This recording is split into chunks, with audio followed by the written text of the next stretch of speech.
पवित्र श्रीमद् भागवत गीता, पवित्र चारों वेद, पवित्र कुरान शरीफ, पवित्र बाइबल, पवित्र गुरु ग्रंथ साहिब, पवित्र कबीर साहिब की वाणी में छुपे हुए गूढ़ रहस्य अर्थात तत्व को जानने के लिए कृपया अवश्य सुनिए जगत गुरु तत्वदर्शी संत रामपाल जी महाराज के मंगल प्रवचन। सत साहिब दर्शकों, जब नशे जैसी सामाजिक बुराई किसी परिवार में प्रवेश करती है तो वह घर को नर्क में बदल देती है। यही हुआ दिल्ली की गीता भारद्वाज जी के साथ। इनके पति के नशे की लत ने इनके जीवन को संघर्ष और पीड़ा से भर दिया था। इनके जीवन में एक के बाद एक समस्याएं आती रहीं। माइग्रेन और बवासीर जैसी बीमारियों ने उन्हें 20 सालों तक दवाइयों के सहारे जीने पर मजबूर कर दिया। गीता जी ने हर तरह की पारंपरिक पूजा साधना की, परंतु इन तमाम कोशिशों के बावजूद न इन्हें शांति मिली और न इनके परिवार को सुख मिला। लेकिन फिर तत्वदर्शी संत रामपाल जी महाराज जी द्वारा लिखित आध्यात्मिक पुस्तक ज्ञान गंगा ने इनकी जिंदगी को एक नई दिशा दी। संत जी से जुड़ने के बाद इनकी हर समस्या का निवारण सहज में हो गया और नर्क भरी जिंदगी सुख में परिवर्तित हो गई। अब गीता जी और इनका पूरा परिवार पूरी तरह स्वस्थ है। तो आइए सुनते हैं गीता जी का साक्षात्कार, संत रामपाल जी महाराज की शक्ति का चमत्कार। नमस्कार जी। सत साहिब जी। क्या नाम है बहन जी आपका? गीता भारद्वाज है जी। बहन जी आप कहाँ से हैं? दिल्ली बरवाला से हूँ जी मैं। बहन जी संत रामपाल जी महाराज से नाम दीक्षा आपने कब ली? जी मैंने संत रामपाल जी महाराज से दीक्षा 2011 में ली जी। संत रामपाल जी महाराज से नाम दीक्षा लेने से पहले क्या आप कोई भक्ति साधना भी करती थी?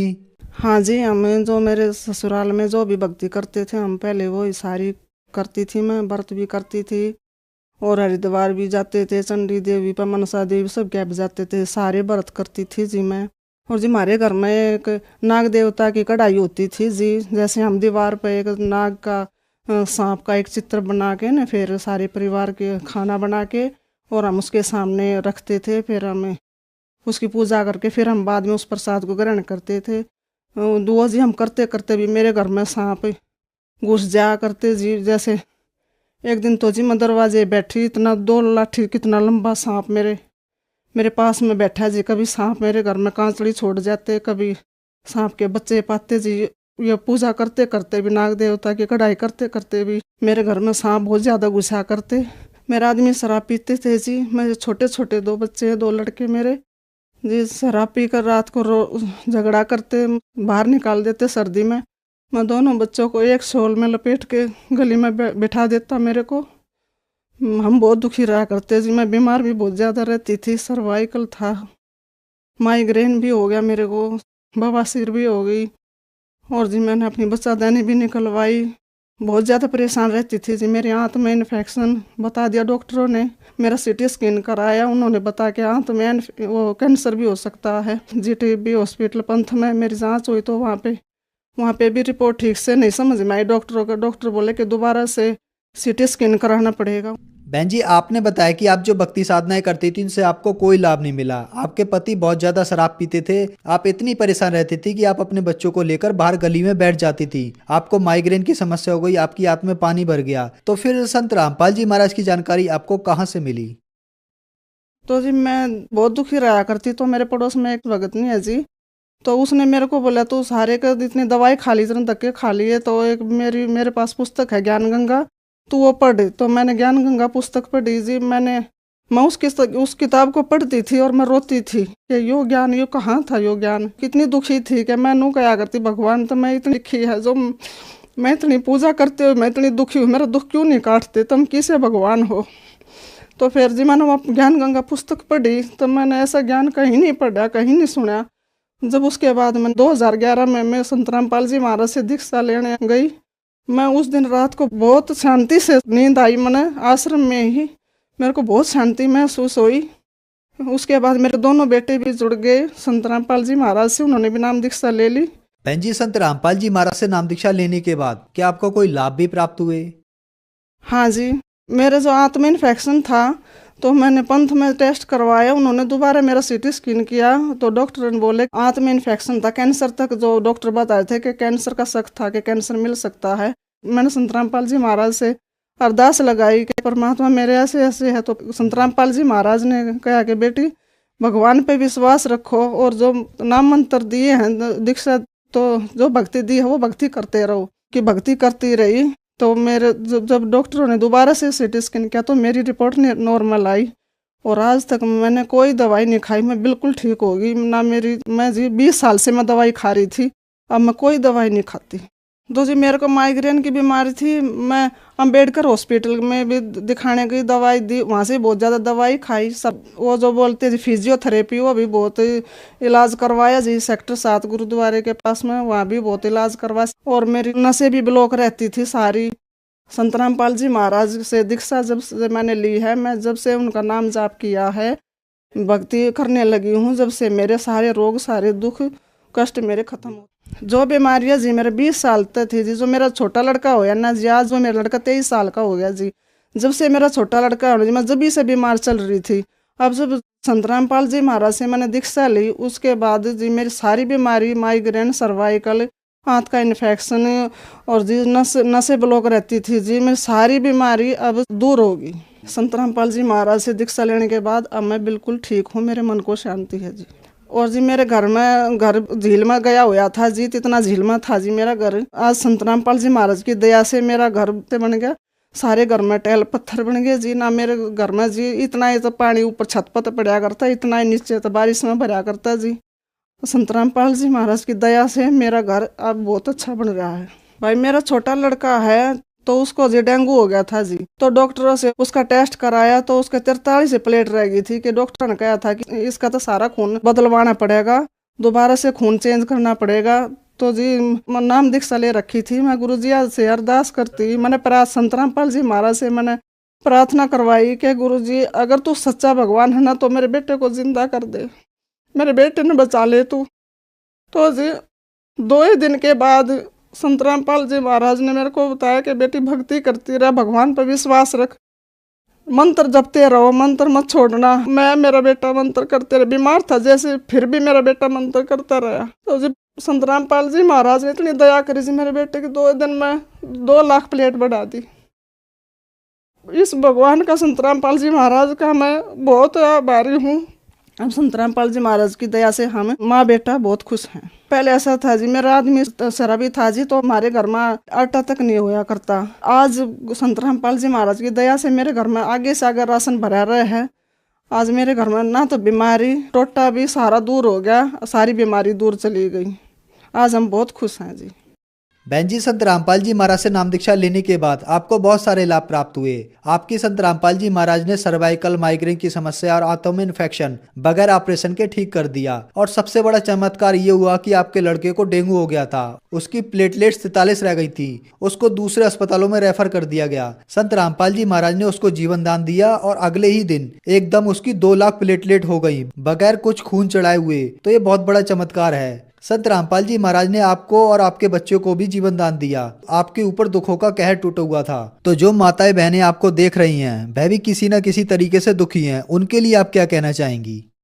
मैं भगत समाज से यह प्रार्थना करना चाहती हूँ कि भाई जैसे मैंने सारे के धक्के खा लिए थे जी, मेरी तो यहीं पर सारा रोग कटा, रोग का निवारण संत रामपाल जी महाराज के शरण आने से मेरा रोग निवारण होया है। कि आप भी इधर उधर भटकने से अच्छा है संत रामपाल जी महाराज के शरण में आओ और अपना कल्याण करवाओ। यहाँ इस पृथ्वी के सुख हैं ये तो गुरु संत रामपाल जी महाराज जी रूंगे में देते हैं, और असली तो भक्ति मोक्ष की है कि हमारा जन्म मरण तो पीछा छूट जाए, ये भक्ति देते हैं हमारे संत रामपाल जी महाराज। बहन जी, संत रामपाल जी महाराज की शरण में कैसे आ सकते हैं? टीवी पे जी इतने चैनल आते हैं जी, सत्संग आता है तो नीचे एक पट्टी आती है जी, उसमें नंबर हैं, SMS करो जी और उन नंबरों पे अपना कांटेक्ट करो और संत रामपाल जी महाराज से नाम दीक्षा ले सकते हैं और अपना कल्याण करा सकते हैं। धन्यवाद बहन जी। सत साहिब जी। दर्शकों, अभी आपने सुने संत रामपाल जी महाराज से दीक्षा प्राप्त करके सुखी हुए भक्त के अनुभव। अब देखिए जगत गुरु तत्वदर्शी संत रामपाल जी महाराज के मंगल प्रवचन। कौन है वो कबीर जी जो धानक रूप में, जुलाहे रूप में काशी में 120 वर्ष तक रहे थे। वो परम अक्षर ब्रह्म, वो सत्य पुरुष, वो अकाल मूर्त हैं, वो शब्द स्वरूपी राम है।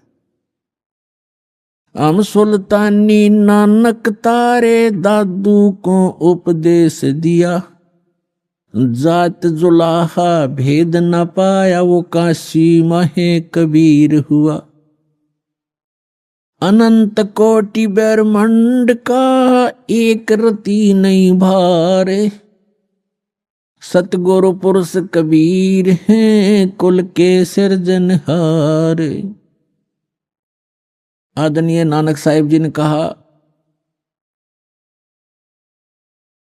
जो गुरु ग्रंथ साहिब के पृष्ठ नंबर 24 पर अंकित है वाणी कि एक सवान दुई सवानी नाल भलके भौकाई सदा ब्यार, कूड़ छुड़ा जूठा मरदार, ये धानक रूप रहा करतार। तेरा एक नाम तारे संसार में, ए हो आस ए है आधार, और धानक रूप रहा करतार। हाई सूरत मलुकी वेश, ए ठगवाड़ा ठगी देश, खरा सियाणा भौता भारी, धानक रूप रहा करतार। परमात्मा सचखंड में लेकर गए आदरणीय नानक साहिब जी को। फिर परमेश्वर ने उनको बेई नदी के किनारे वापस छोड़ दिया शरीर। तो उसके बाद उन्होंने, परमात्मा ने सचखंड में कहा था कि मैं काशी में रहता हूं, जुलाहे का काम दानक का काम करता हूं, और सतनाम दूंगा, वहां आ जाना, सतनाम से मोक्ष होगा बच्चा, और कोई तरीका नहीं। तो नानक साहिब जी एक सुल्तानपुर शहर में एक नवाब के यहाँ मोदी खाने में नौकरी करते थे। वो नौकरी त्याग दी, सच्ची सरकार की नौकरी के लिए चल पड़े। बनारस में पहुंचे, जब देखा जो सचखंड में देखी थी जो सूरत, और वो देखा वहां एक जुलाहे के रूप में कपड़ा बुनते हुए, तब कहा था, फाई सूरत मुल्क की वेश, ए ठगवाड़ा ठगी देश, खरा सियाणा बहुता बार, ये धानक रूप रहा करता है। बोली आत्माओं देखो, ये लोगों आओ, ये अपने आप को छुपाए बैठा है, ये ठग है, ये ठगवाड़ा है। प्यार में रो रो कर कह रहे थे, ये बैठा धानक रूप रहा करता और धानक रूप रहा करता। इसी प्रकार दादू साहिब जी ने कहा है कि जिन मुख को निज नाम दिया, सोए सतगुर हमार, दादू दूसरा कोई नहीं, ये कबीर सिरजनहार। और मुल्कदास जी ने कहा था, जपोरे मन साहेब नाम कबीर, जपोरे मन परमेश्वर नाम कबीर। और फिर कहा है कि दास मलोक सलूक कहत है, खोजो खसम कबीर, जपोरे मन परमेश्वर नाम कबीर। काफी लंबा प्रकरण है, लेकिन हम थोड़ा थोड़ा आपको प्रमाण दे रहे हैं। और आदरणीय धर्मदास जी ने कहा है, आज मोहे दर्शन दियो जी कबीर, आज मोहे दर्शन दियो जी कबीर, सतलोक से चल कर आए, सतलोक से चल कर आए, काटन काल की जंजीर, आज मोहे दर्शन दियो जी कबीर, आज मोहे दियो जी कबीर। तो ऐसे इन महापुरुषों ने परमात्मा के गुणगान किए। और गरीबदास साहिब जी कहते हैं, अनंत कोट ब्रह्मांड का एक रति नहीं भार, और सतगुरु पुरुष कबीर हैं, ये कुल के सृजनहार। गरीबदास साहिब जी ने अपनी अमृतवाणी में परमात्मा की महिमा और हमें जो भगवान ने यहाँ क्रिया करने के संकेत दिए हैं, आदेश दिए हैं, वो वर्णन किया है, सुनाते हैं। क्या बताते हैं? कस्तूरी नाम कबीर है, ये बिन छेड़े मैं कंत, आद अंत की कहते हूँ, पटतर कोई न संत। गरीबदास जी कह रहे हैं कि कस्तूरी नाम कबीर है, बिन छेड़े महकंत, और आद अंत की कहते हूं पटतर कोई न संत। कि जैसे कस्तूरी को चाहे कोई छुओ या ना छुओ, उसमें से प्रॉपर महक आती ही रहती है अपने आप ही। यानी परमात्मा कबीर जी की शक्ति अपने आप झलकती रहती है। जो संत उससे जुड़ जाता है, जो भक्त उससे जुड़ जाता है परमात्मा से, तो वो पल पल साथ रहता है और आभास कराते हैं परमात्मा कि मैं साथ हूं भाई बच्चे। और वो भक्त फिर पल पल में परमात्मा से मिलने वाले लाभ को महसूस करता है। तो यहां कहते हैं कस्तूरी नाम कबीर है, परमात्मा से प्राप्त जो मंत्र है, परमात्मा की शक्ति उस मंत्र जाप करने वाले के अंदर अपने आप कार्य करती रहती है। और बिन छेड़े महकंत, आद अंत की कहते हूं पटतर कोई न संत। गरीबदास जी कहते हैं शुरू से और अंत तक बताता हूं कि इस परमेश्वर कबीर जी के बराबर कोई संत भी नहीं है, भगवान भी नहीं है, समर्थ है। चिदानंद चंदन कला अवगत लहर उठंत, और झिन आकार अजोख पद त्रिकुटी में दिखंत। त्रिकुटी भरकुटी मेट दे, घट के घाट अनंत, और घट मट से न्यारा रहे जाका आदि न अंत। अब क्या बताते हैं कि जो तुम इस बॉडी में परमात्मा को देखने की चेष्टा करते हो, इसके अंदर परमात्मा का केवल प्रतिबिंब ही देख सकोगे। वो परमात्मा जहां रहता है वो स्थान भिन्न है। वहां जाने की विधि भी उस सूक्ष्म वेद में वर्णित है, अन्य किसी ग्रंथ में नहीं है। नैनो मद निरखत रहे अवगत नाम कबीरे, बेड़ा पार लगाए हूं सुरत सरोवर तीरे। दो नैनों बिच कमल है उजल हिरंबर धामे, शेष शेष पुन रटत हैं जिन्होंने पाया वो राम। शेष 88 ना गए 2400 पर चोखे, 3300 पर तलब है कोई बकरा कोई भूखे। अब क्या बताते हैं परमात्मा, गरीबदास जी कह रहे हैं परमात्मा की महिमा के जिस स्थान पर हमने पहुंचना है, जहां जाने के बाद साधक को कोई जरा और मरण कष्ट नहीं रहता, वहां किसी चीज का अभाव नहीं है, वो सुख सागर है। वहां जाने की जो साधना है वो या तो परमात्मा स्वयं आकर बताते हैं या उन महापुरुषों को प्राप्त थी जिनके विषय में दास ने अभी आपके सामने उनके शुभ नाम बताए। लेकिन उन महापुरुषों को हमने महत्व नहीं दिया। उस समय जिस समय वो प्रगट थे, उनके जाने के बाद भले ही हम ढेर सारे अनुयायी भी बन गए, लेकिन जो रहस्य उन छुपा गए वो अपने अमृतवाणियों में एफिडेविट बना गए, लिख गए, उनको वो खुद ही समझ सकते हैं, उसमें कोड वर्ड होते हैं। उसके बाद उनके जाने के बाद बहुत ज्यादा अनुयायी भी बन गए, लेकिन उनके उन संकेतों को नहीं समझ सके। उन महापुरुषों ने क्या कहना चाहा था समाज ने स्वीकार किया नहीं। देख सकते हैं आप आदरणीय नानक साहिब जी के उसमें कितने अनुयायी थे जब वो वर्तमान में थे, बहुत ही नाम मात्र थे।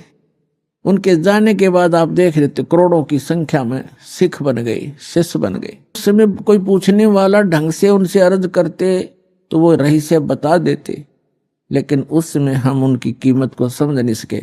ऐसे ही कबीर परमेश्वर आए थे, उस समय लोगों ने परमात्मा को समझा नहीं, वहां की जनता ने, तो परमात्मा अपना कोड वर्ड लिख कर चले गए। ऐसे ही गरीबदास साहिब जी को, मुल्कदास साहिब जी को, दादू साहिब जी को मिले, उस समय उनकी कोई पूछ नहीं की, मैं तो नहीं दिया, जिस कारण से वो अपने कोड वर्ड छुपा कर चले गए। अब उन सभी सांकेतिक शब्दों को, उन अद्भुत रहस्यों को उजागर करने की बुद्धि इस दास को दी कबीर भगवान ने। तो सभी सदग्रंथों की, सभी महापुरुषों के शुभ संकेत हैं और रहस्य में संकेत है, उनको बताने के लिए इस दास पर मेहर करी है और वो आपको अब रूबरू कर रहा है। इसका लाभ उठाओ।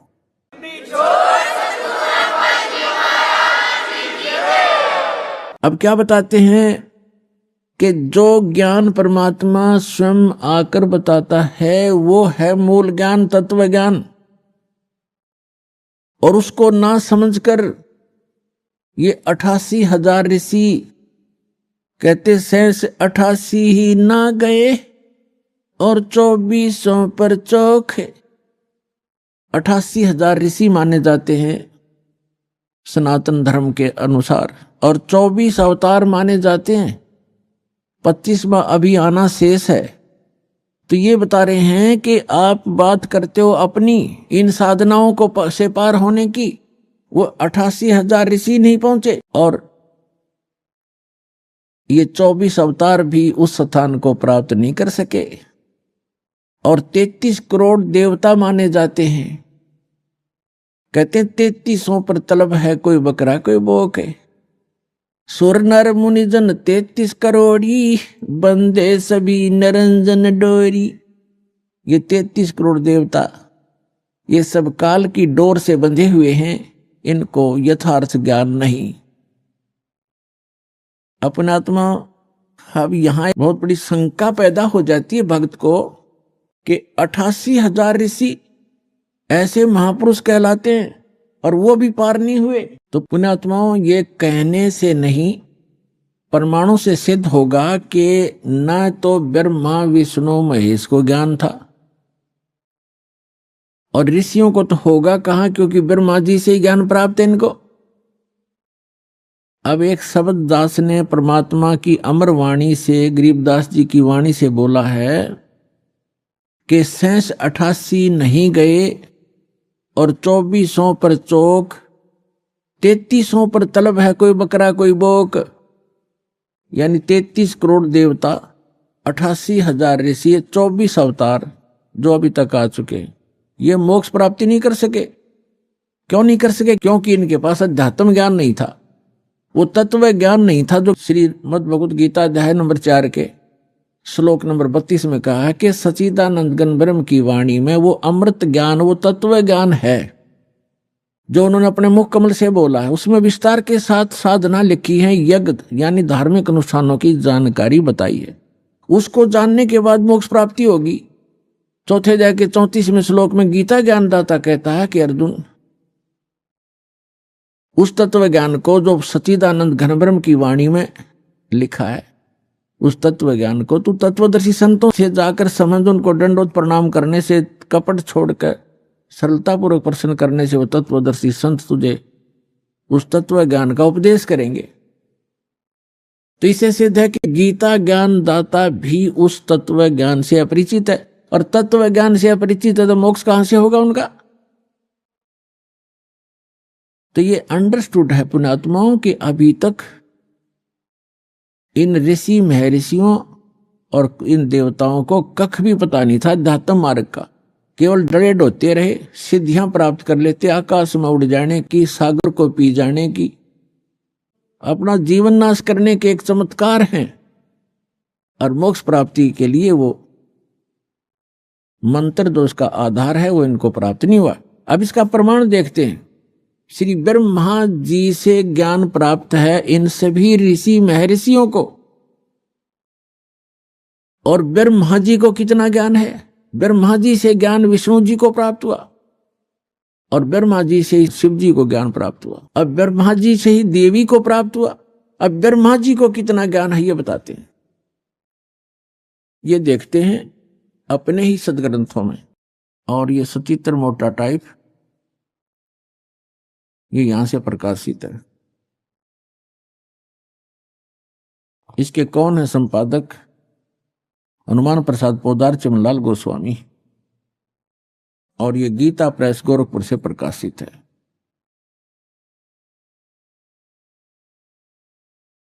इसके आपको दिखाते हैं 28-29 पृष्ठ पे।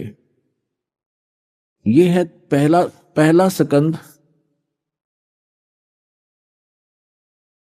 संक्षिप्त देवी भागवत देवी पुराण, और 28 पृष्ठ पे यहां Vyas ji, writer of the all Puran and Ved, Narad ji ने कहा, महाभाग व्यास जी, तुम इस विषय में जो पूछ रहे हो ठीक यही प्रश्न मेरे पिताजी ने भगवान श्री हरि से किया था। देवादिदेव भगवान जगत के स्वामी हैं। लक्ष्मी जी उनकी सेवा में उपस्थित रहती हैं। दिव्य कौस्तुभ मणि उनकी शोभा बढ़ाती है। वे शंख चक्र गदा लिए रहते हैं, पीतांबर धारण करते हैं, 4 भुजाएं हैं।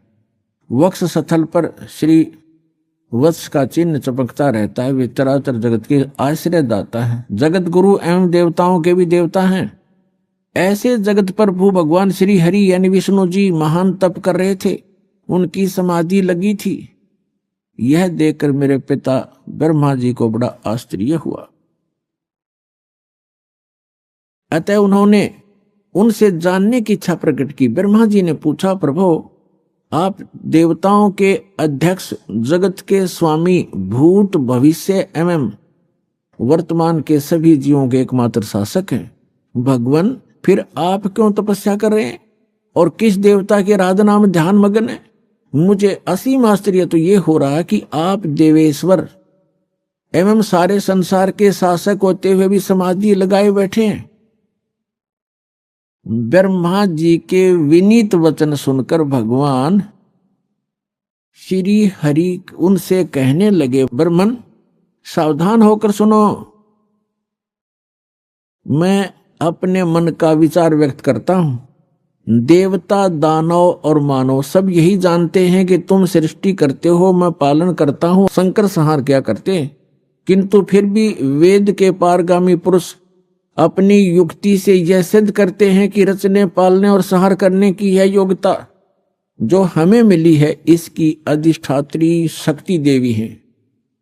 वे कहते हैं कि संसार की सृष्टि करने के लिए तुम में राजसी शक्ति का संचार हुआ है, मुझे सात्विक शक्ति मिली है और रुद्र में तामसी शक्ति का आविर्भाव हुआ है। उस शक्ति के अभाव से तुम इस संसार की सृष्टि नहीं कर सकते, मैं पालन करने में सफल नहीं हो सकता और रुद्र से भी संहार कार्य होना भी संभव नहीं। ब्रह्मा जी, हम सभी उस शक्ति के सहारे ही अपने कार्य में सदा सफल होते आए। सुवर्त प्रत्यक्ष और परोक्ष दोनों उदाहरण में तुम्हारे सामने रखता हूं, सुनो। यह निश्चित है कि उस शक्ति के अधीन होकर ही मैं शेष नाग की सैया पर सोता हूं और सृष्टि करने का अवसर आते ही जाग जाता हूं। मैं सदा तप करने में लगा रहता हूं।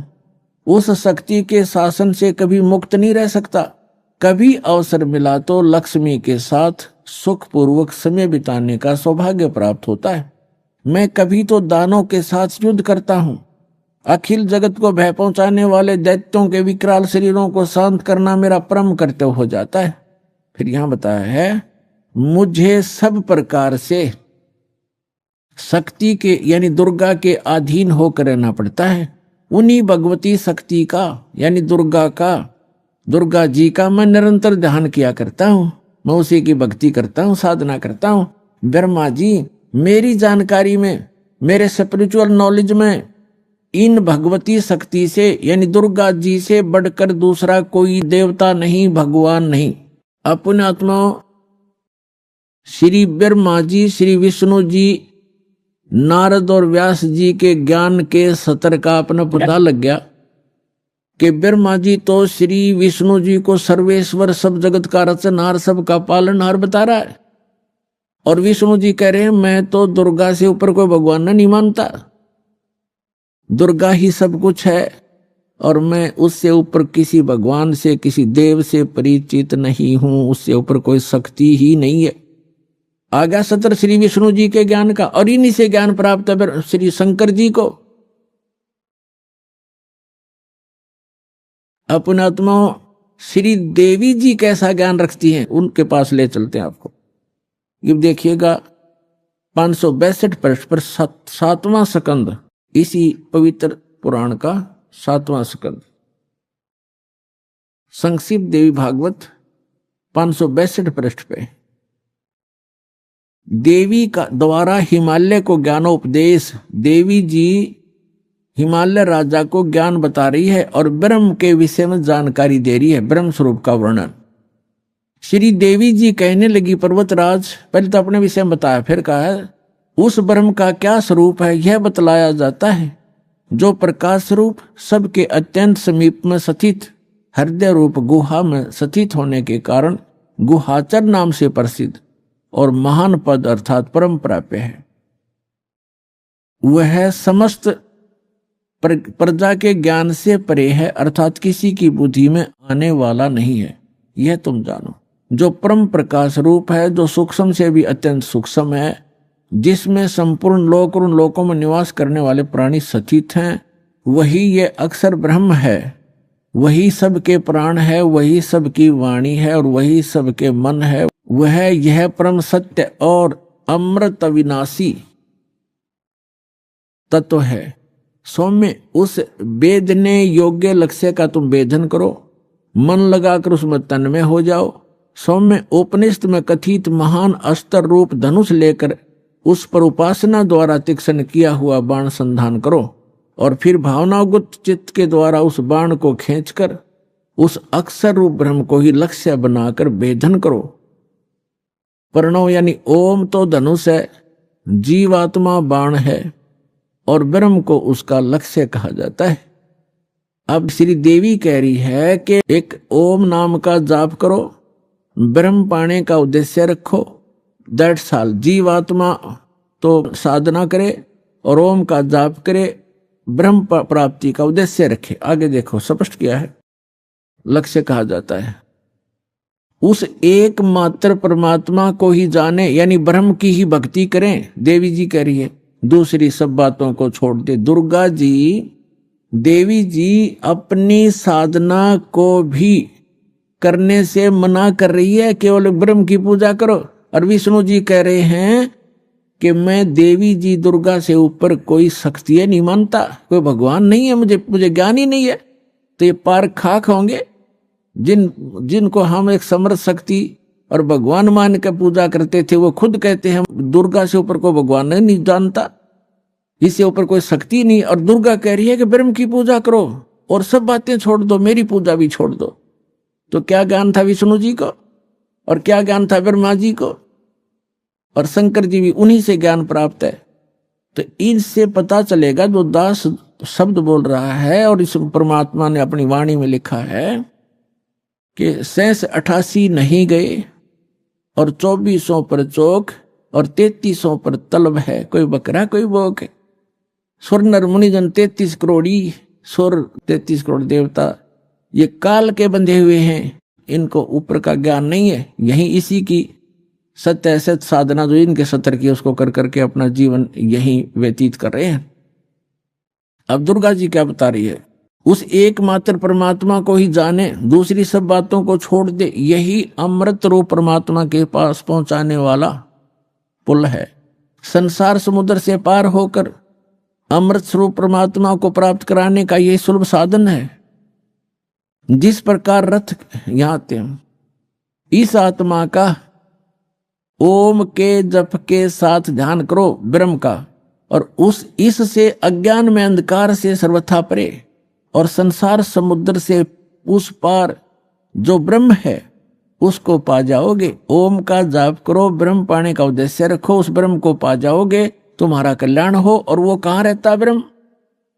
वह यह सबका आत्मा ब्रह्म लोक रूप दिव्य आकाश में स्थित है। अब देवी ने, दुर्गा जी ने ये स्पष्ट कर दिया है कि मेरी भक्ति भी छोड़ दो, केवल एक ब्रह्म की पूजा करो, ओम नाम जाप, उसका नथिंग एल्स। और वो कहां रहता है? ब्रह्मलोक में। बस देवी जी ने जो साधना बताई है वो अपने से भी अन्य भगवान बताया है ब्रह्म, उसका केवल एक ओम मंत्र बताया है। ओम मंत्र के जाप से कहां जाएगा प्राणी? ब्रह्मलोक में चले जाओगे, तुम्हारा कल्याण हो। इतना कल्याण हो सकता है ओम से। अब गीता ज्ञान दाता ये ब्रह्म है। गीता अध्याय नंबर 8 के श्लोक नंबर 13 में गीता ज्ञान दाता कहता है ओम इति एकाक्षरम ब्रह्म व्यवहारण मामनुसमरण ये परियाति तजन देहम सयाति परमाम गति। माम ब्रह्म, ये अनुवाद करताओं ने थोड़ी गलती कर रखी है इसमें। मुझ ब्रह्म का केवल एक ओम मंत्र है। आपको दिखाते हैं श्रीमद् भगवत गीता, देखिएगा। ये जयदयाल गोविंद का इसके अनुवादक हैं और गीता प्रेस गुरुपुर से ये प्रकाशित है। गीता अध्याय नंबर 8 के श्लोक नंबर 13 में आपको दिखाते हैं। श्रीमद् भगवद गीता अध्याय 8 और श्लोक नंबर 13 में। इसमें हम संस्कृत भी पढ़ेंगे। ओम इति एकाक्षरम ब्रह्म व्यवहारण माम अनुस्मरण ये प्रियाति तजंदेहम सयाति परमाम गतिम। ये क्या कहता है? माम ब्रह्म, मुझ ब्रह्म का केवल एक ओम अक्षर है। ओम यह एक अक्षर है, नथिंग एल्स। ये प्रियाति तजंदेहम, जो शरीर त्याग कर जाता है ओम नाम का सिमरण करता हुआ, सयाति परमाम गतिम, वह ओम से मिलने वाली परम गति को प्राप्त होता है। ये श्री देवी जी ने देवी पुराण में स्पष्ट कर दिया है। ओम नाम का जाप करने वाला ब्रह्म की साधना करता है, ब्रह्म को प्राप्त होता है, वो ब्रह्म लोक में रहता है। अब श्रीमद् भगवद गीता अध्याय नंबर 8 के श्लोक नंबर 16 में कहा है कि ब्रह्म लोक में गए हुए साधक भी फिर लौटकर पुनरावर्ती में आते हैं, उनकी जन्म मृत्यु होती है, वो मोक्ष प्राप्त नहीं कर सकते, पूर्ण मोक्ष प्राप्ति नहीं कर सकते। देखिएगा श्रीमद् भगवद गीता अध्याय नंबर 8 के और श्लोक नंबर 16 में, हे अर्जुन, ब्रह्म लोक पर्यंत सब लोग पुनरावर्ती में हैं। यहां देखना, इन स्टार लगा रखे है, इस पे स्टार यहां है। अर्थात जिनको प्राप्त होकर यानी ब्रह्म लोक में जाकर पीछे संसार में आना पड़े, ऐसे पुनरावर्ती कही गई है। ब्रह्मलोक पर्यंत यानी ब्रह्मलोक तक जितने भी लोक हैं, उनमें गए हुए प्राणी वहां जाकर वापस आते हैं। और ये सिद्ध होगा। अब यहां थोड़ा सा ये अज्ञानी विचलित कर देंगे आपको कि इसमें ये लिखा आगे कि मुझे प्राप्त होकर पुनर्जन्म नहीं होता, गीता ज्ञानदाता कहता है। यहां ये अनुवाद गलत किया इन्होंने, देखिएगा, क्योंकि ये कंसेप्ट क्लियर करना पड़ेगा। अब 8 का गीता अध्याय नंबर 8 का श्लोक 16 पढ़ रहे हैं हम। हे अर्जुन, ब्रह्मलोक पर्यंत सब लोग पुनरावर्ती में हैं। पुनरावर्ती माने वहां जिनको प्राप्त होकर पीछे संसार में आना पड़े, ऐसे लोग हैं ये। परंतु यहां लिखा, परंतु हे कुंती पुत्र, मुझको प्राप्त होकर पुनर्जन्म नहीं होता। अब यहां अनुवाद गलत किया है, विद्यते का अर्थ लिख दिया होता। विद्य माने एक, देखो विद्यता एक विद धातु से बना है, तो विद माने जानना होता है। न विद्यते माने जो ये नहीं जानते कि ब्रह्मलोक में गए हुए प्राणी भी पुनरावर्ती में होते हैं, वो मुझे प्राप्त होकर भी पुनर्जन्म को प्राप्त करते रहते हैं। अर्जुन, इसका अर्थ ये बनता, इन्होंने गलत कर रखा है। इसका अर्थ ये बनता है, जो ये नहीं जानते कि ब्रह्मलोक में गए हुए प्राणी भी पुनरावर्ती में है, वहां गए हुए भी उनका पुनर्जन्म होता ही है, तो वो मुझे प्राप्त होकर भी, मेरी साधना करके भी वो पुनरावर्ती में ही हैं, उनका पुनर्जन्म है। अर्जुन, जो ये नहीं जानते, ये देखो फिर अब समझ में आएगा आपको। ये लिखा है, आ ब्रह्म भुवनाथ लोका पुनरावर्ती ने अर्जुन।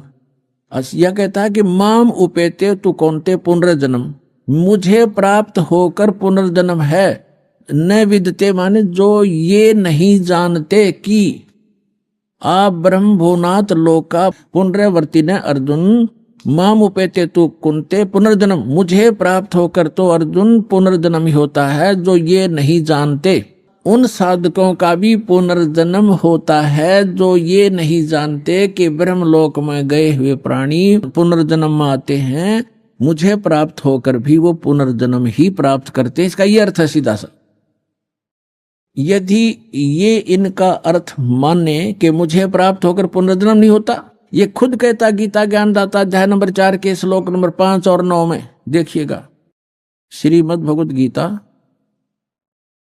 अध्याय नंबर आपको ये 4 है, इसका मंत्र नंबर 5 यहां से प्रारंभ होता है और इसका यहां अनुवाद है। हे प्रणतम अर्जुन, मेरे और तेरे बहुत से जन्म हो चुके हैं। गीता ज्ञानदाता कहता है कि हे प्रणतम अर्जुन, मेरे और तेरे बहुत जन्म हो चुके हैं, उन सबको तू नहीं जानता, मैं जानता हूं। और यहां देखो 9 में, अध्याय 4 के मंत्र 9 में कहा है कि अर्जुन मेरे जन्म और कर्म दिव्य हैं, अलौकिक हैं। यानी जन्म और मृत्यु तो होता ही है गीता ज्ञानदाता का। अध्याय नंबर 2 के श्लोक नंबर 12 में देखिएगा। गीता अध्याय नंबर 2 का अध्याय नंबर 2 श्रीमद् भगवत गीता और श्लोक नंबर ये 12। इसमें कहा कि न तो ऐसा है कि मैं किसी काल में नहीं था, अथवा तू नहीं था, अथवा ये राजा लोग नहीं थे, और न ही ऐसा है कि हम इससे आगे हम सभी नहीं रहेंगे। इसे सिद्ध है कि गीता ज्ञानदाता कहता है कि तेरे और मेरे पहले भी जन्म हुए हैं और आगे भी होते रहेंगे। अब गीता अध्याय नंबर 2 के श्लोक नंबर 17 में गीता ज्ञानदाता कहता है कि अविनाशी तो वो है जिसने सारे ब्रह्मांडों की रचना की, उसको मारने में कोई सक्षम नहीं है। देखिएगा अध्याय नंबर 2 और श्लोक नंबर 17, इसमें कहा कि नाश रहित तो उसको जान जिससे यह संपूर्ण जगत व्याप्त है। इस अविनाशी का विनाश करने में कोई भी समर्थ नहीं है। इसे सिद्ध है गीता ज्ञानदाता से कोई अन्य है सक्षम और समर्थ और अविनाशी परमात्मा। गीता अध्याय नंबर 10 के श्लोक नंबर 2 में गीता ज्ञानदाता स्वयं कहता है कि अर्जुन मेरी उत्पत्ति को ना ते देवता जानते ना ऋषि, क्योंकि इन सब की उत्पत्ति का कारण मैं हूं, क्योंकि ये सभी इस काल से उत्पन्न हुए ब्रह्म से। गीता ज्ञानदाता ब्रह्म है, इसको सरपुरुष कहा है।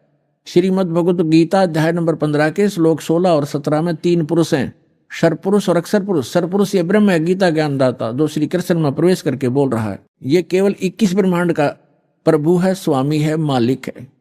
और अक्षर पुरुष 7 संग ब्रह्मांड का स्वामी है, 7 संग ब्रह्मांड का, इतना ही वो मालिक है, स्वामी है, प्रभु है। और गीता अध्याय नंबर 15 के श्लोक नंबर 17 में कहा कि उत्तम पुरुष है तू अन्य। उत्तम पुरुष यानी श्रेष्ठ परमात्मा, पुरुषोत्तम तो कोई और है इन दोनों से, सरपुरुष और अक्षर पुरुष से, और वही परमात्मा कहलाता है। उत्तम पुरुष तो अन्य परमात्मा इति उदाहरत है। यह लोक तरम आविश्य विभर्ति अवैश्वर है, जो तीनों लोकों में प्रवेश करके सबका धारण पोषण करता, वो है विनाशी भगवान। तो यहां गीता ज्ञानदाता अध्याय नंबर 10 के श्लोक नंबर 2 में कहता है कि मेरी उत्पत्ति को, यानी उत्पत्ति तो हुई है इसकी। देखो श्रीमद् भगवत गीता 10वां अध्याय है श्रीमद् भगवत गीता का, और ये श्लोक नंबर 2, इसमें कहा कि मेरी उत्पत्ति को न तो देवता लोग जानते हैं न मैं ऋषि जानते हैं, क्योंकि मैं सब प्रकार से देवताओं का और मैं ऋषियों का आदि कारण हूं, यानी इनकी उत्पत्ति मेरे से हुई है।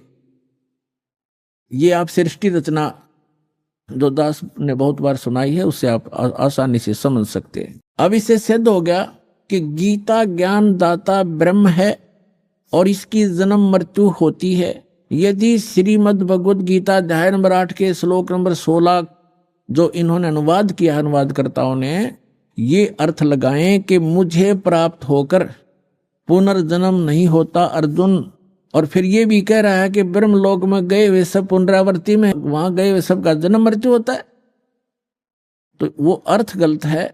वास्तविकता ये है कि गीता ज्ञानदाता कहता है मैं ब्रह्म हूं, मेरा ओम नाम है, और ओम नाम के जाप से जो मोक्ष होता है वही परम गति मेरे सतर की है। उसके विषय में श्री देवी जी ने स्पष्ट कर दिया है 7वें स्कंद में, सचित्र मोटा टाइप, गीता प्रेस गोरखपुर से प्रकाशित में। देवी हिमालय को कह रही है कि ओम नाम का जाप करो, ब्रह्म पाने का उद्देश्य रखो, इससे तुम्हारा कल्याण हो जाएगा और वहां चले जाओगे, उसको प्राप्त हो जाओगे। वो कहाँ रहता है? ब्रह्मलोक में रहता है। और यहां भी 8वें अध्याय के 13वें श्लोक में गीता ज्ञानदाता कहता है मुझ ब्रह्म का केवल एक ओम मंत्र है, नथिंग एल्स। और ओम नाम का जाप करके उससे मिलने वाली जो परम गति उसको प्राप्त हो गए। 8वें अध्याय के 16वें श्लोक में लिखा है कि ब्रह्मलोक में गए हुए प्राणी भी पुनरावृत्ति में है, उनका जन्म मृत्यु होता है। इति सिद्ध। अब गीता ज्ञानदाता अपने भी जन्म मृत्यु बताता है, तो उसके साथ के भी जन्म मृत्यु सदा बने रहेंगे, और सदा जन्म मृत्यु बना रहेगा तो वो जीव सुखी नहीं हो सकता, उसको परम शांति नहीं हो सकती। इसलिए गीता ज्ञानदाता अपने से अन्य उस समर्थ और अविनाशी परमात्मा की शरण में जाने को कह रहा है।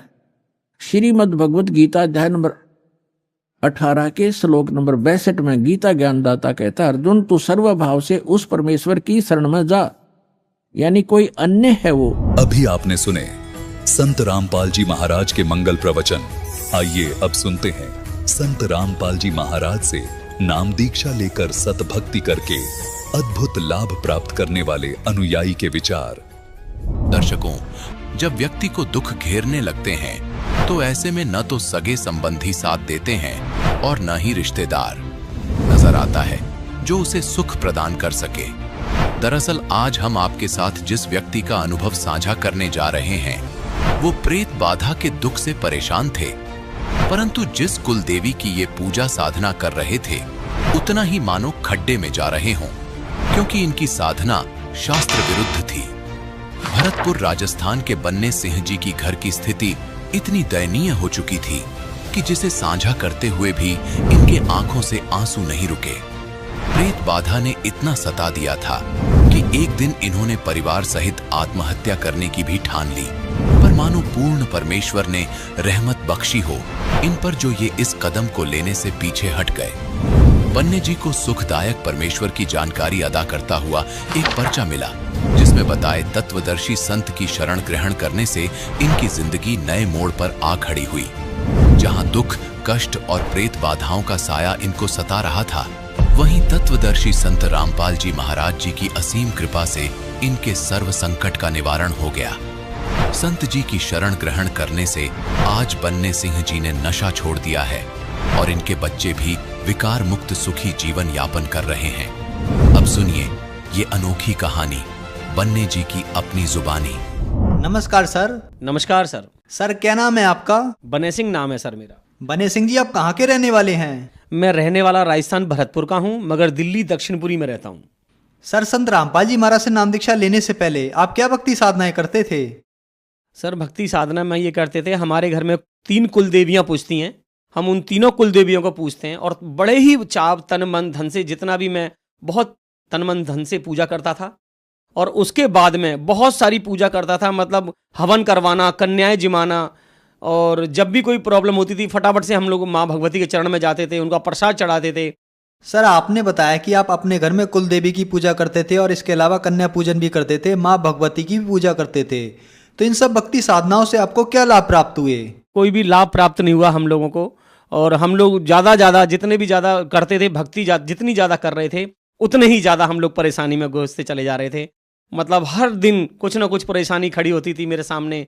कभी मेरे काम धंधा बंद हो जाना, कभी घर में बच्चे की बीमार हो जाना, कभी मेरे बच्चे ने दारू पी ली, ड्रिंक कर लेना, ये मेरे सामने डेली हर दिन नया होने लगा। और हम लोग ज़्यादा माँ भगवती को मानते थे, मगर कोई आराम नहीं आ रहा था। बहुत सारी परेशानियाँ बढ़ती जा रही थी दिन पे दिन, और इतने परेशान हो गए थे तो आखिर में आकर के हम लोग दोनों मियाँ बीवी ने चारों बच्चों को बिठा करके सुसाइड करने की कोशिश करी थी। मगर हम लोगों ने उस दिन रात को पता नहीं कौन आया जिसने मना कर दिया कि आप आज रुक जाओ, कल कर लेना। और हम लोगों ने उस दिन सुसाइड नहीं किया, और हम लोग चारों बच्चों को लेकर के बैठे रहे, और रात और हम लोग बैठे रहते थे। हम लोग सोते नहीं थे बिल्कुल। जैसे रात को 12 बजे होते थे तो हमारे मतलब सांस बंद होने लग जाता था मेरी वाइफ का। वो प्रेत बाधा जो उनको बहुत परेशान करती थी, हम लोग बच्चों को लेकर बैठ जाया करते थे अपने घर में कि कोई आ नहीं जाए, कोई किधर से भी आएगा तो हम लोग चारों आपस में बैठ जाएंगे बच्चों को लेकर के। ये हमारे, और ना ही कोई हमारे घर में कोई रिश्तेदार आता था। सगे संबंधी मेरे बहुत रहते हैं, कम से कम 100-150 रिश्तेदार रहते हैं। कोई भी हमारे को देखने तक नहीं आता कि आज इसके बच्चे इतने परेशान हैं कि हम लोग देखने चलें, या मेरी माँ या मेरे पिताजी, कोई नहीं आता था, हमारे को देखने तक नहीं आते थे। मैं 3.5 साल तक लगातार अपने जितने भी स्थान है भगवानों के में मैं भागता रहा। एक महीने कहीं बालाजी पड़ा रहा, 29 दिन 10,000 रुपये लेकर के मैं वहाँ बैठ के खा के आ गया। सब लोगों का नंबर वहाँ आ रहा था, मेरा ही नंबर नहीं आ रहा था। बस एक बार तो चलती हुई ट्रेन में से हम दोनों मियाँ बीवी कूद गए, और कूदने के बाद में वहाँ एक पहाड़ पड़ता है, वहाँ पे बताते थे यहाँ पे एक बहुत बड़ा एक मुसलमानों का एक वो है और पित्र है, उसके पास चले जाओगे तो ठीक हो जाओगे। हम लोग वहाँ पे भी गए, और वहाँ पे भी जैसे ही हम लोग उनके स्थान पे पहुँचे हमारे को कोई आराम नहीं आया। वहाँ पे हम लोगों ने चद्दर भी चढ़ाई, जो भोग प्रसाद था वो भी चढ़वाया, वहाँ जो कपड़े पहनाने होते हैं वो भगतों को वो भी पहनाए हम लोगों ने, और प्रसाद भोग प्रसाद चढ़ाने के बाद कोई भी आराम नहीं आया हमारे को। उसके बाद में फिर हम अपने लौट के अपने घर ही आ गए। जो भी जहां बताता था मैं वहां जाता था, जो भी जो मांगता था मैं वही देता था। कोई 3100 मांगता था, कोई 2100 मांगता था, कोई 4100 मांगता था, कोई 5100 मांगता था। बहुत सारे, कोई लोग कहता था 51 नींबू लेकर के आओ, उसमें 51 सुई लगाएंगे हम लोग, सिंदूर लगा करके ये आपको लेके आना पड़ेगा। हम लोग वो लेके आते थे। कोई मुर्गा मांगता था, कोई बकरा मांगता था हमारे से। कई लोग नारियल मेवा भरवा करके कहते थे पेड़ में गड़वाना पड़ेगा। ऐसे ऐसे बहुत सारे काफ़ी लोग हमारे घर पे आए कि मैं ठीक कर दूंगा आपकी वाइफ को, मैं ठीक कर दूंगा आपकी वाइफ को, मैं ठीक कर दूंगा, मगर आज तक किसी का भी हाथ मतलब आराम नहीं आया। सर, आप माँ भगवती की पूजा करते थे, कुल देवी और कन्या पूजन भी करते थे। इन पूजाओं को करते हुए आप प्रेत बाधाओं से घिर गए और आपके रिश्तेदार भी आपसे बहुत दूर हो गए और आप ऐसी स्थिति में आ गए कि आपने आत्महत्या करने की भी कोशिश की। तो इन सब परेशानियों के बीच आपको संत रामपाल जी महाराज के बारे में कहाँ से जानकारी मिली? मैं जगह जगह भटकता था। हर इस जो व्यक्ति जहाँ के लिए बोलता था कि आपको वहाँ चले जाओ आराम आ जाएगा, मैं वहीं जाता था। कोई व्यक्ति बोलता था बकरा चढ़ा दो, मैं बकरा चढ़ाता था, बलि देता था। कोई कहता था मुर्गे की बलि देनी है, मैं इनका ले लो भाई मुर्गे की बलि दे दो। तो मैंने बहुत सारी बलियाँ भी दी हैं और मैं अपने पूरे परिवार को लेके उन कुल देवियों के स्थान पे भी गया हूँ। 24,000 का ट्रक करा, सबको खाना पीना खिलाया, वस्त्र बनवाए और बनवा करके हम लोग जात करने गए। वो भी करने के बाद हम लोग को घर पे आकर के एक हवन करवाना होता है, वो भी करवाया। और उसके बाद फिर हवन करवाने के बाद में कुछ भगत लोग बोलते हैं कि आपको बलि देनी पड़ेगी, तो मैंने 2 बकरों की बलि भी दी और उसके बाद में उन भगतों को भोजन भी करवाया। मगर उस भोजन करवाने के बाद में और बिल्कुल भी आराम नहीं आया। जैसे थे हम लोग वैसे के वैसे थे, कोई भी आराम कभी हमारे को आया ही नहीं वहाँ से। उसके बाद में मैं एक दिन रोड पे होकर के जा रहा था तो कुछ लोग गुरुजी महाराज, रामपाल जी महाराज के पर्चे बांट रहे थे।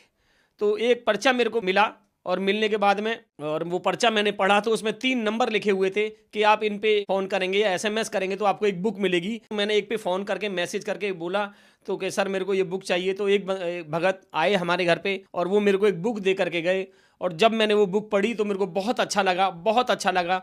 तो फिर एक दिन जिन्होंने मेरे को बुक दी थी उन्होंने मेरे को नंबर दिया था कि आप किसी दिन सत्संग में आना चाहोगे? मैंने कहा जी बिल्कुल आऊँगा।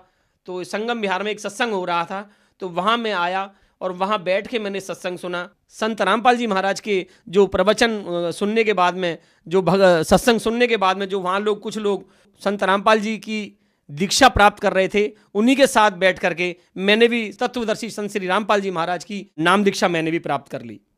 सर, संत रामपाल जी महाराज के अनुयायी बताते हैं कि उनको संत रामपाल जी महाराज से नाम दीक्षा लेने के बाद बहुत सारे लाभ प्राप्त होते हैं, चाहे आध्यात्मिक, भौतिक, मानसिक या शारीरिक। तो क्या संत रामपाल जी महाराज से नाम दीक्षा लेने के बाद आपको भी कोई लाभ प्राप्त हुए?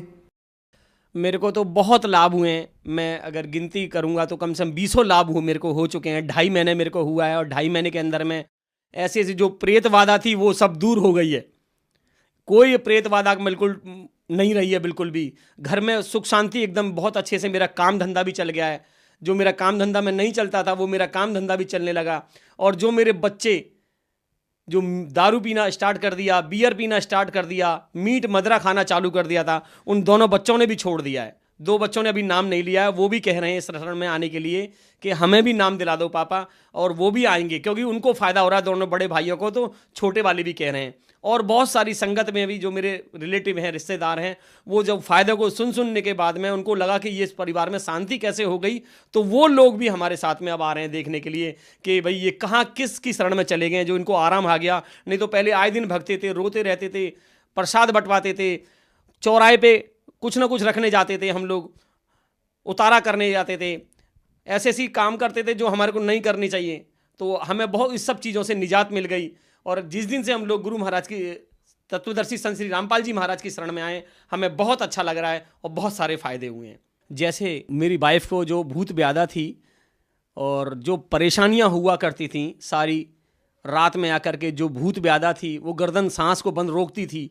और जिस दिन से हम लोगों ने संत रामपाल जी की शरण में आए उस दिन से बहुत सारा आराम आ गया और वो सांस जो बंद होती थी वो बंद होना हो गया, बिल्कुल बंद हो गई है। अब कभी नहीं सांस उनकी रुकती और अच्छे से सुमिरन कर रहे हैं। संत रामपाल जी की महाराज जी की शरण में आ गए हम लोग और उन्होंने हमारे पे दया करी है। उन्होंने हमारे साथ बहुत सारे फ़ायदे किए हैं।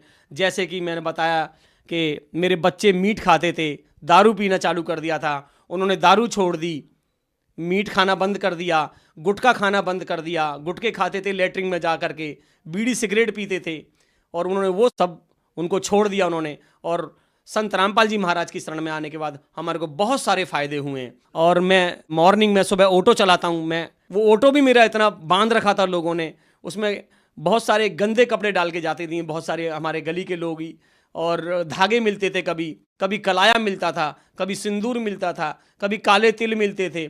मैं सुबह जैसे ही घर से उठा, गाड़ी पे कपड़ा वपड़ा मारा, देखा कि उसमें ये पड़ा हुआ, उसको हटाता था झाड़ू से। हटाने के बाद उसे साफ करने के बाद में मैं जैसे ही गाड़ी स्टार्ट करता था, वो स्टार्ट ही नहीं होती थी, चलता ही नहीं था, स्टार्ट ही नहीं होता था। और वो खूब चलना लगा। और चलने के बाद में मैंने संत रामपाल जी महाराज से एक प्रार्थना की, हे प्रभु, हे संत रामपाल जी महाराज, मेरे इस ऑटो को बिकवा दो, नया ऑटो दिला दो। तो मैंने संत रामपाल जी का एक स्टिकर सिर्फ ऑटो पे पहले दिन लगाया ही था, और लगाने के बाद में दूसरे दिन तो मेरा ऐसा मन किया कि मुझे ये बेचना है, और मैं जाकर के अपने बच्चों को बिठाया साथ में और लेकर के एक डीलर के पास चला गया। जो बिक नहीं रहा था वो तुरंत बिक गया, और मेरे को नया ऑटो अभी मिलने वाला है। 1-2 दिन के अंदर में उसका मेरे को जो कागज़ थे मैंने सब जमा कर दिए हैं, तो मेरा वो भी फ़ायदा हुआ है मेरे को, और मेरा ऑटो वो पुराना जमा हो चुका है, मेरे को नया ऑटो मिलने वाला है। एक लाभ और हुआ है मेरे साथ में, मैं सुबह जब ऑटो चलाता था तो मेरे ऑटो से काम नहीं हुआ करता था। काफ़ी जहाँ मैं रहता हूँ वो बहुत अच्छी जगह नहीं है, वहाँ बहुत सारे लोग सुबह उठते ही गाली देना चालू और गलत नज़र से देखते हैं लोगों को, जो सवारियाँ वहाँ से निकल के जाती हैं। जवान किसी की बहन बेटी आती है उसको बहुत गंदी नज़र से देखते हैं।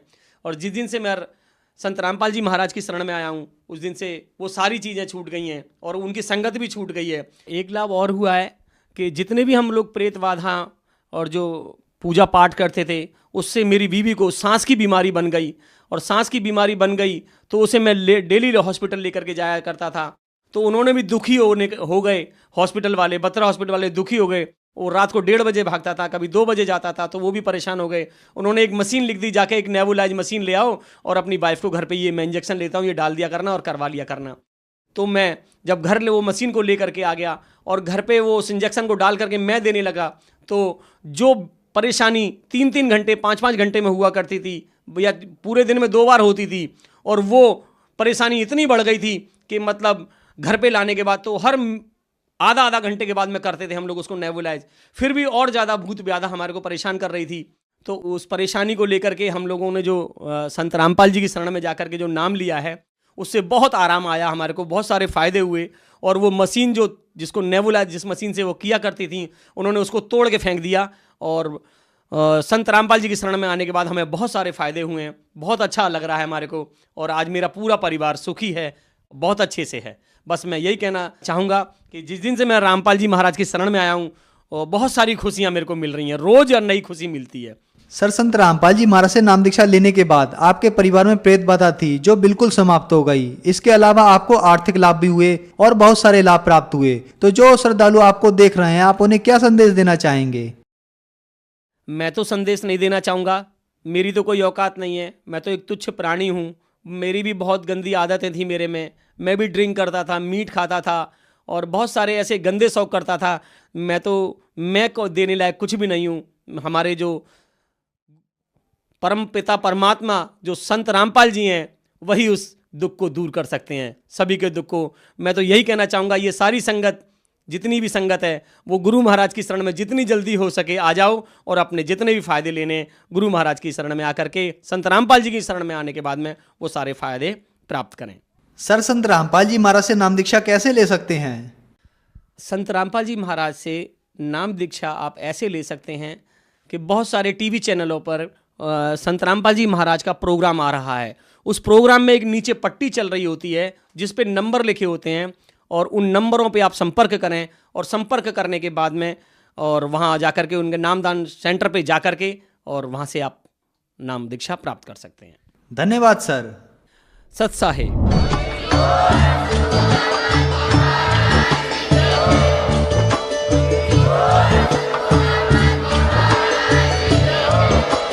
आप सुन रहे थे जगत गुरु तत्वदर्शी संत रामपाल जी महाराज जी के मंगल प्रवचन। अधिक जानकारी के लिए विजिट कीजिए हमारी वेबसाइट www.jagatgururampalji.org। संत रामपाल जी महाराज जी के शुभ आशीर्वाद से पूरे विश्व भर में 500 से भी ज्यादा नाम दीक्षा केंद्र हैं, जिन पर संत रामपाल जी महाराज जी द्वारा ऑनलाइन निशुल्क नाम दीक्षा दी जा रही है। अपने नजदीकी नाम दीक्षा केंद्र का पता करने के लिए संपर्क करें 8222880541।